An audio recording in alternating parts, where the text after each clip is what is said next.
Hello বন্ধুরা, কেমন আছো তোমরা?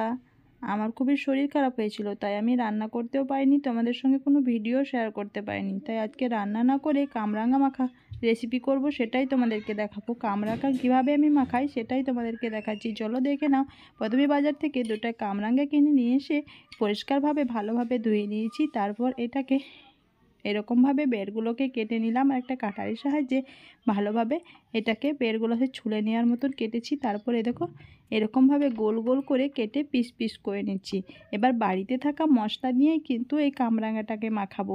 বাজার থেকে কিনে আনা কোনো মশলা দিয়ে মাখাচ্ছি না।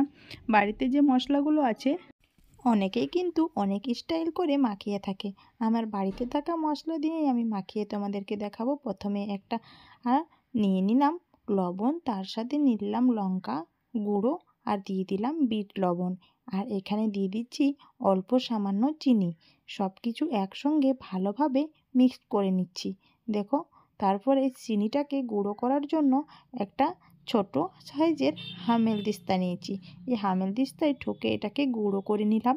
এই যে, এবার এটা দিয়েই কামরাঙা মাখাবো। চাইলে তোমরা এখানে কিন্তু কাসুন্দিটা দিয়েও ব্যবহার করতে পারো। আমি কাসুন্দি দিচ্ছি না, আগেই বলে দিলাম বাড়িতে থাকা মশলা দিয়েই কিন্তু কামরাঙা মাখাবো। কামরাঙা কিন্তু খেতে খুবই ভালো লাগে, কিন্তু আমার একটু টক লাগে। টক খেতে আমার খুব ভালো লাগে না, টকটা একটু অল্প খাই।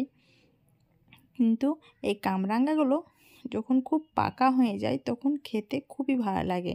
আর যারা যারা কামরাঙা লাভার তাদের কিন্তু এই মাখাটা দেখে জিভ থেকে জল চলে আসছে, তাই না? তোমরাও বানিও কিন্তু বন্ধুরা।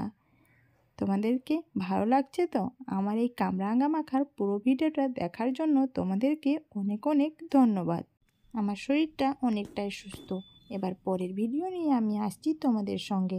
টাটা বন্ধুরা।